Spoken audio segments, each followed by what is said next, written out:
Le 4 décembre, Monsieur le Président, vous avez été témoin de la signature de l'accord de Washington entre la RDC et le Rwanda. Kuwa kane Ukuboza bwana Perezida mwabaye umuhamya w'ishyirwaho umukono ku masezerano ya Washington hagati ya Repubulika Iharanira Demokarasi ya Kongo n'u Rwanda. Aya masezerano yerekanwe nk'intambwe ikomeye iganisha ku mahoro mu karere k'ibiyaga bigari. Ku bwanyu aya masezerano asobanuye iki ku bijyanye n'umutekano n'ituze ry'akarere? Nyuma yo gushyirwaho umukono kuri aya masezerano nagize icyizere ko amasezerano yafashwe azubahirizwa, ariko kandi nzi neza ibibazo by'akarere. Mu gihe nari perezida w'inama y'abakuru b'ibihugu bagize umuryango wa Afurika y'Uburasirazuba, nakoze ibishoboka byose ngo amahoro aboneke. Icyo gihe hari icyizere gifatika kuko nari nawe inshuro nyinshi n'umutwe wa MA23 kagenda mbahuza numvikanisha MA23 na Kinshasa mu buryo twari tumaze kugera ku mwanzuro wumvikanyweho. Uwo mwanzuro wari uko MA23 yagombaga gushyirwa mu cyo twakwita inkambi kantonema, maze igatangira inzira y'amahoro y'abanyekongo. Twe twamaze no kumenya aho izo nkambi zizaba. Icyari gisigaye ni ugutangiza iyo gahunda, ariko bitunguranye MA23 yongeye gusubira mu ntambara. Nabajije impamvu byagenze bityo, ko mu biganiro byacu nta mbogamizi nabonaga yari kwitambika uwo mugambi w'amahoro. Icyo natekereje ni uko hari indi mpamvu yihishe inyuma. Niyo mpamvu navugaga ko uko amahanga yose noneho yabirebaga, kandi igihugu gikomeye nka Leta Zunze Ubumwe za Amerika kikaba ari umuhamya n'umwishingizi w'ayo masezerano, natekerezaga ko noneho byanze bikunze azashyirwa mu bikorwa. Ariko byaje kugaragara ko byari ibinyoma, ko intambara yahise isubukurwa ako kanya. Ibi byaranunuguye kandi bintera impungenge. Ntekereza ko inzira imwe rukumbi yo gukemura iki kibazo ari ugushyira ku meza impamvu nyakuri y'iyi ntambara, ko niba tutazi neza aho ikibazo kiri, ibikorwa byose dukora byaba nta musaruro bitezwe. Icyo mbona ni uko hari ukutifuza amahoro ku ruhande rw'u Rwanda. Nahuye na MA23 inshuro zirenga 7 kandi bambwiye kenshi ko bashaka amahoro ndetse biteguye gukomeza inzira y'amahoro, ariko nabonye ko hari indi muntu ubigenzura waba ari umwami wabo barusha ijambo. Iyo uwo muntu atabyemeye MA23 ntigira icyo ikora. Niyo mpamvu mvuga ko ubu hari ngombwa guhatira u Rwanda kugira icyemezo rwemera amahoro. U Rwanda ruramutse rwemeye, nzi neza ko amahoro hashobora kuboneka muri DRC. Monsieur le Président, vous avez mentionné que vous travaillez d'arrache-pied pour négocier cet accord. Mwavuze ko mwagize uruhare rukomeye mu gushaka amahoro, ariko si mwebwe mwenyine, hari n'abandi bayobozi bo mu muryango wa Afurika yunze ubumwe bagize uruhare. Ku bwanyu ni iki kibura? Kuki mutabasha kubungabunga amahoro muri RDC? Ni iyihe mpamvu nyamukuru y'iyi ntambara? Icyambere, dufite uruhande rutemera ko ari rwo rurwana, nyamara ari rwo rurimo intambara. Iyo utazi watangiye intambara cyangwa uyirimo, kwihagarika biragorana. Icya kabiri, twe tuzi neza ko u Rwanda ari rwo rufite uruhare muri iyi ntambara, ariko ntirubyemera. Kandi u Rwanda ni igihugu cyigenga. Kugira ngo igihugu kibe cyigenga ucyemeze gukurikira inzira runaka biragora. Iyo mpamvu mvuga ko amahanga agomba kubigiramo uruhare rukomeye, agahatira u Rwanda kwemera inzira y'amahoro. Kugeza ubu ndacyabona ko hari ukwinangira.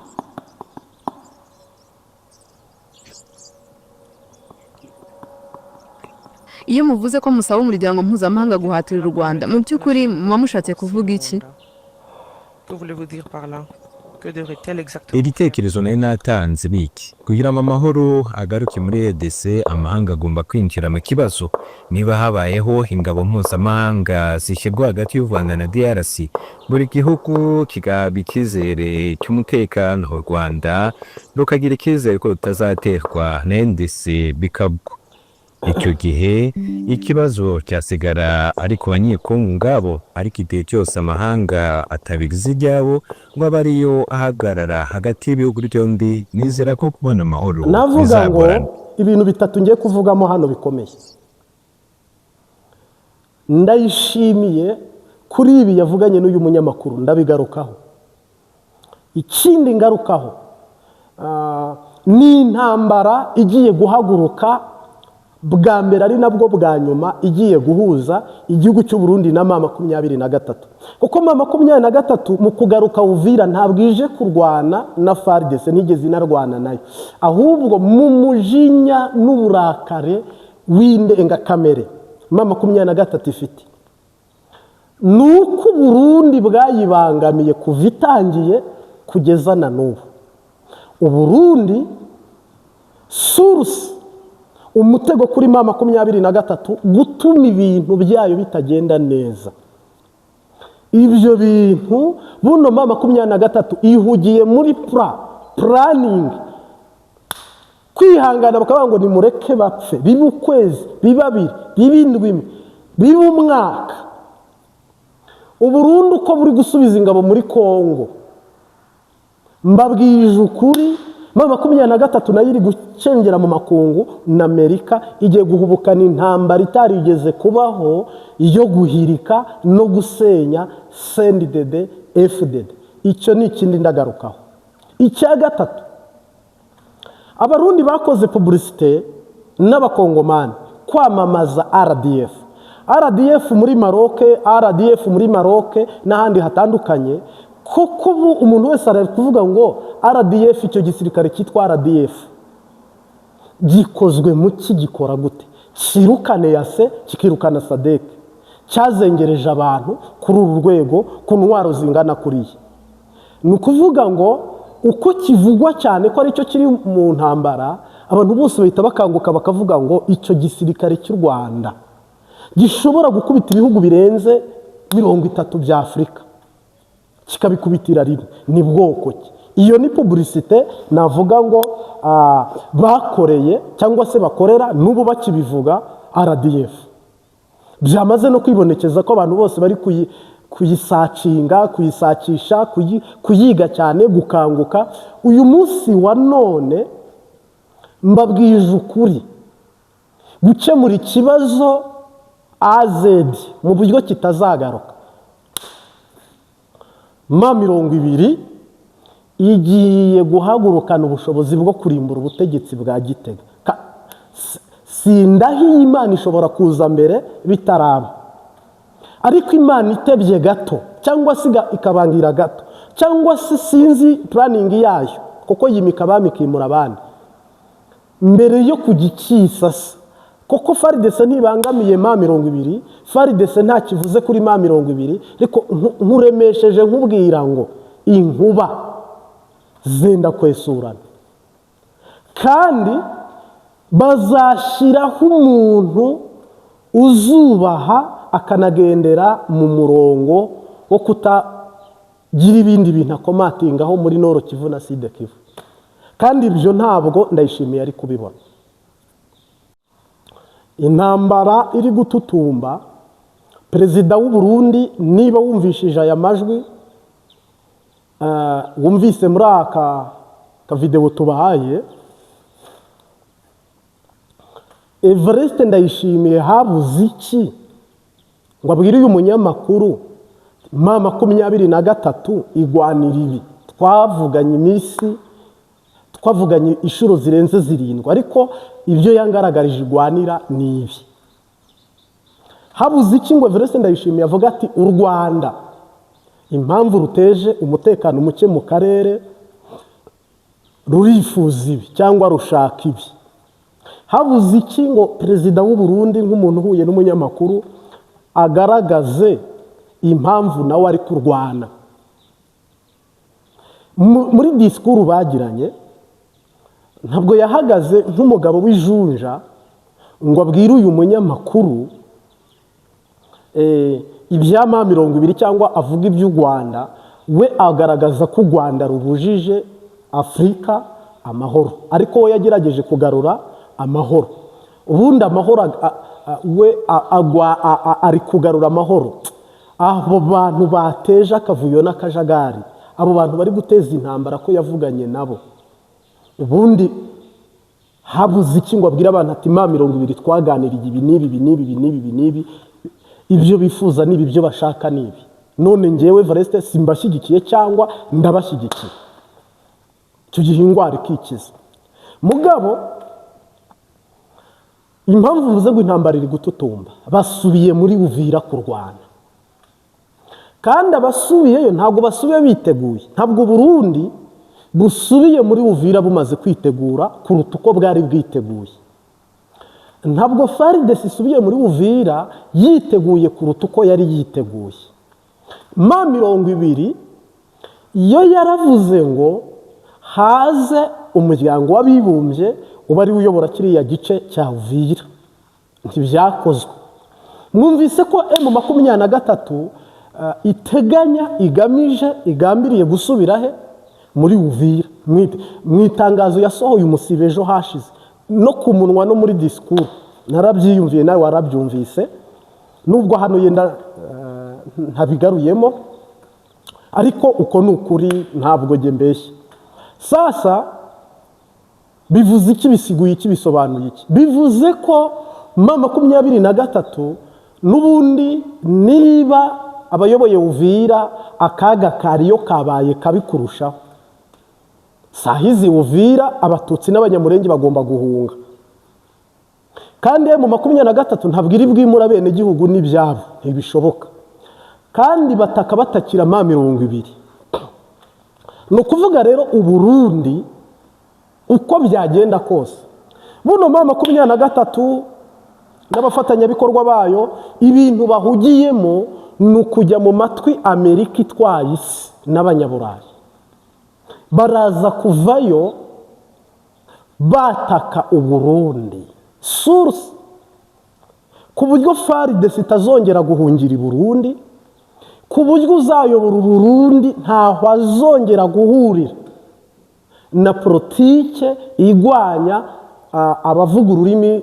rw'ikinyarwanda n'ikirundi bageramiwe muri Kongo of course rero buno muri diplomasi Uburundi bwarakomanze bubidepoza ngo butegereje Leta Zunze Ubumwe za Amerika ariko MA23 hasi hejuru ijoro n'amanywa mu marira menshi yipfu babona mu babyeyi babo no mu bana babo mu gahinda ntangere kuko bari kubura ababo MA23 igiye kurwana n'u Burundi irahirika CNDD-FDD irayisenya ibi ni analyse ibi ni ubusesenguzi ibi nuko mbibona nukuvuga ngo Uburundi buri kwisuka yabira kuko mwumvise ejo Kaspari baratuze yaravuze ngo imisozi ya Kongo na Kongo ikwiteye ngo kuyigwanamo ngo bisaba kwitonda cyane bakongera bakiga urugamba ariko sahizi ingabo zagezeyo mbabwire ko MA23 igiye kugwana n'u Burundi ukuri kwamwe bivuye biturutse nuza kwitegereza M23 iraza gukubita ubutegetsi bwa CNDD-FDD ku buryo iki kibazo Uburundi bwarayibangamiye kuva ku munota wa mbere kugeza kuri uyu M23 isabwa gukubita Uburundi ku buryo nta MFARDC uzongera guhungirayo ku buryo n'umuntu uzaba ayoboye Uburundi ntabwo azongera ntazanavuga ntazayanemeza ebana azaba ari ku ruhande rwa MA23 yego Perezida w'u Burundi Evariste Ndayishimiye ntabwo yigeze avuga uko yaba yaraganiriye na MA23 ngo imubwire ibyo MA23 isaba ntabwo Perezida w'u Burundi abisaba Perezida w'u Burundi uvuga ko u Rwanda ari rwo ruteje ikibazo ntabwo avuga icyo u Rwanda rurwanira cyangwa se igituma ruri muri iyo ntambara kuri uyu munyamakuru baganiraga ntacyo yigeze avuga Perezida w'u Burundi nka generale ntabwo yigeze agaragaza nawe impamvu ituma arwana kugeza ubwo atabaza umuryango mpuzamahanga kandi intambara itari mu gihugu cye ubwoba afite n'impamvu imutera nawe kuba yabaho nta mahoro mu gihe yaba ari kubona MA23 uyu munsi wa none rero umwanzi witwa M23 n'u Rwanda nimero ya mbere kuri CNDD-FDD mu banzi Burundi bufite nimero A n'u Rwanda muri MA23 na gatatu. Ni ukuvuga rero kandi nanone Uburundi nibwo bwashoboye kurwanya M23 no kubangamira processus umugambi intego kwishyira kwizana no kubohora Nord Kivu na Sud Kivu. Niba rero Uburundi bwaranze ko aba banyamurenge babohorwa, urugamba rugiye kuba rubisi rusubira inyuma, noneho nirurangiza buno ugwenda guturika ruzaturika. Buno hajemo Imbabazi, imiyaga, ariko MA23 kurekura Uvira gasubira inyuma mu buryo bw'ibiganiro yaracengeye. Buniri muri diplomasi yo hasi no hejuru ku buryo Uburundi nibukubitwa buzaba butaka nta muntu uri kubwumva, nta muntu waba cyumva igihugu cy'u Burundi mu ngwani zaduka hose hose. Ngira ngo buno nibyo bikorwa MA23 irimo. Yababwiye ngo nzagaruka Uvira, ntabwo igarutse Uvira koko Uvira yo n'ubundi yirimo, ahubwo igarutse kugwanya Uburundi. Ari abahungiyemo za FDLR FARDC iri Burundi, ari abarundi n'abarundi kazi. Cyakora amahirwe twagira nuko CNDD-FDD ava y'ibyo yishobora gutsindwa n'Imana igatanga imihoho hakiri kare, ibintu bikajya mu murongo. Ariko icyo kitabaye, iyo bitera byerekeza nk'umusesenguzi, iyo biri kuganisha nuko M23 itegerezwa gusakirana n'igisoda cy'u Burundi ku butaka no mu kirere no mu mazi, ibintu bigashwanyuka 100%. Ku kibuga cy'indege cya Bujumbura bakaharasa, Bujumbura bakayirasa, Gitega bakayirasa, CNDD-FDD akandi waba kandi waba cyane rwose. Mu bintu nzima 20 iri kwitegura iri kwiga ni pura yo kurwanya Uburundi. Mu bintu M23 biyicaje hasi iri gusubiza ubwenge kujye buriya bari kuvuga bati ntacyo nimureke uku kwezi bapfe no gukurikiye bapfe babambwe, bapfe bababura, bapfe babishe nabi, nta kibazo. Ariko ntabwo baryama, rekada abahima politike bibe mu gatondo, bibe ku murango, bibe mu ijoro, bari kwiga strategy zo kurwanya Uburundi.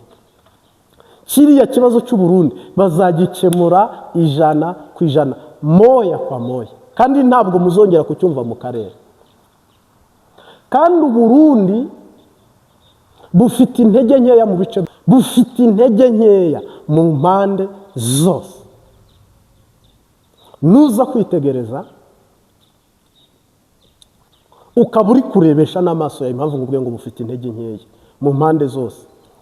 Ntabwo Burundi bumaze gutanga inzego z'iperereza nibura ziri gukorera muri Nord Kivu na Sud Kivu ku rwego rugaragara ngo baba bafite amabanga MA23 iri gukoresha ku buryo buhagije. Uburundi nta ntwaro buguze nyuma yaho butsindiwe muri Uvira ngo abasirikare biga kuzikoresha babe bamaze kumenya tekinoloji yazo ku buryo noneho basubiranyeyo imbaraga yo kurwanya MA23. Ubwo bushobozi ntabwo. Ikindi nuko iki gisoda cy'u Burundi nta bushobozi gifite mu buryo bwo kwambika no kugaburira abasirikare mu misozi nk'uko Gaspari yabivuze, yimbeho ihanamye mibi, ugezeyo abaho nk'inkende cyangwa akabaho nk'inguge cyangwa akabaho nk'inyamaswa, yihigira ubuzima, yagwa ku bimera akabirya, yagwa ku byatsi akarisha, yagwa ku byerera mu gitaga agahanura. Nta musoda wageze mwabiriya bice abarundi babasha kugemurira mu buryo buboroheye, kubera ko ntabwo bakotorora kiriya kirere, ntabwo inzego z'iperereza hara ntabwo bazimetiriza, abene igihugu babo ntibabemera. abagize ubwoko bwinshi Noro Kivu na Side Kivu nabiganjemo mu bwoko bw'abatutsi. Nubwo bagukomera amashyi ariko baba bakuzi kuri umurundi, baba bakuzi kuri wazarendo, baba bakuzi kuri FARDC. Ideoloji ya M23 ingoma zaravuze, imyirongi, amashako na neberu ubwo bumvaga inkuru nziza ko M23 babohoje. Buno rero M20 nimvuga ko iri gutanga ibiturire kuri Amerika n'ibindi bihugu kugira ngo biceceke barebe ku ruhande mu nyungu zabo nabo bafite. Aba batipe b'abanyaburayi n'abanyamerika bemeye ko Museveni atwara indi manda w'Ubugande ku myaka afite. U Rwanda ntiruvugwa, barabivuga muri disikuru bigasakuza ariko bigahereraho. Kuko yaba Amerika ifata, Amerika yaba iri mu kazi ko gushimuta no gufata, ntabwo bari gufata perezida wa Venezuela, ahubwo ubwo bari gufata nyakubahwa perezida w'u Rwanda niwe bari kuba barafashe. Kuko urumva uko Ndayishimiye amushinja ibyaha niba ari byo, ntabwo bari kujya hariya muri Venezuela, ahubwo bari kuza i Kigali. Habuze ikirere kuko Amerika yirengagiza u Rwanda ikabigendera ku ruhande, ikamera nk'aho idahari, ariko mu mpapuro no mu mivugire bakagaragara ko ibyo bintu ntaho bahuriye nabyo.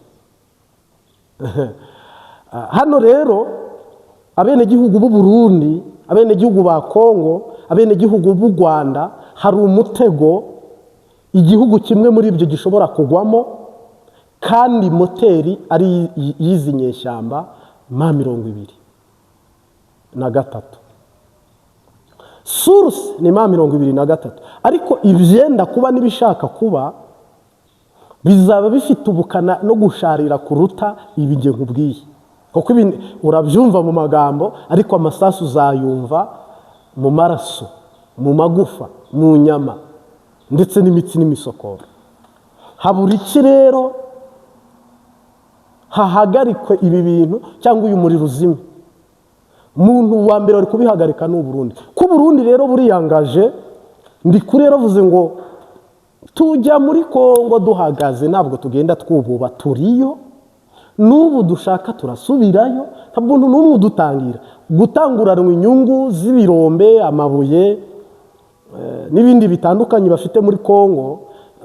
Byumvikana ko nta guhagarika intambara. Mugabe iyi ntambara nabo ntabwo bayibashije kuyirwana, no ku munwa ntibayibashije kuyirwana. Ni mumbwire uretse politiki ikinirwa mu gihugu mo imbere cy'u Burundi, mumbwire politiki isohoka y'u Burundi ntabwo igisohoka. Ahubwo politiki y'u Burundi gumi Burundi iri Burundi, abanyepolitike b'u Burundi ntabwo bakina diplomasi hanze, ni mu gihugu mo imbere. Ni ukuvuga rero intambara bayirwana mu buryo bugera nko muri bune: imbaraga z'amafaranga, imbaraga za diplomasi, imbaraga habanza imbaraga nyine ubushobozi. Amafaranga ni ubushobozi, politike diplomasi ni mu makungu, indi mbaraga isigaye ni ubumenyi mw'ibyo bintu. Ni mumbwire intwaro u Burundi bufite buri burashishe M20 cyangwa bukayirashisha u Rwanda muri ibyo. Muri diplomasi ntabwo neva sohoka igihugu ngo ajye gukina diplomasi. Nta munyepolitike w'u Burundi usohoka, kubera ko babaye basohoka bari gushobora diplomasi na Tanzania ntiyica abarundi kwa ruriya rwego. Iyaba politike y'u Burundi itarimo imbere igera hanze, bari kurengera bara barundi baguye Uganda, bari kurengera abarundi bari muri Kenya, Malawi, Zambia. Ambasade z'u Burundi mu makungu ntabwo zivugira bene gihugu bivanye n'igihugu ko cyubatse. Umuntu wese amenya iby'undi akamenya ibyiwe. Ni ukuvuga rero ko M20 iracengera ikagera Qatar, iracengera Amerika ikayitamika ikintu, kandi Amerika ikeneye ibintu ishyira mu nganda zayo kugira ngo zigume zikore cyane rwose. Kandi noneho nyuma y'uko intambara yabaye intambara, u Burundi bwabaye nk'ubwamamaza RDF. Sahizi RDF yabaye ikimenywa bose ku mubumbi, ubiri guhamagarwa. Mwayibonye Jamaica, mwayibonye muri Maroc n'ahandi hatandukanye RDF iri gutumizwa cyane. Uburundi na FARDC bamamaje RDF koko bose isi yose yaratangaye koko mwe mushyira mu rurimi rwanyakanwa kadahagarara kadasiba kuvuga ngo RDF niyo iri kurwana. Noneho amahanga yose akavuga ngo iyo RDF ikubita EAC igakubita SADC ni bantu ki? Ubu ngira ngo mwabonye ko abantu bose bakangukiye kumenya igisirikare cy'u Rwanda gikozwe mu ki, kijwi biki, kinywi biki, ni geshi wa mbinguni, ni geshi wa dunia, ni geshi wa wapi? Igisirikare cy'u Rwanda rero kimaze kwandika amateka kubera ko nyine abantu bose bita ngo RDF ngo ni igisirikare cy'u Rwanda. None umuntu akibaza ngo igisirikare cy'u Rwanda agahugu kangana kuriya gakubita Burundi kagakubita Kongo kagakubita Kenya kagakubita Angola, Malawi, Afrika y'Epfo, ibihugu byose agakubitira rimwe agahondagura akamenagura agashwanyaguza. Ubwo nawe nushyira mu nyurabwenge zawe no mu buryo nawe uri kubyumvamo ibyo bintu impossible. Ngira ngo rero buno mimbere dutegereje intambara ishobora guhuza MA23 n'u Burundi. Tubihanga amaso uko ingabo z'u Burundi ziri kwinjira muri Kongo nizongera zikaba 30,000 gusubira inyuma biragoye, kandi MA23 ntizazireka, kandi ibikorwa byazo nanone MA23 ntizabyemera. Haratangira indi ngwano bundi bushya. Iyi ngwano rero ishobora kugwa mu matora y'u Burundi, ishobora kugwa mu matora ya Kongo bakayacuma cyangwa ntanabe, cyangwa se bikaba bikiri akajagari. Ariko sahizi twese tubihanze amaso.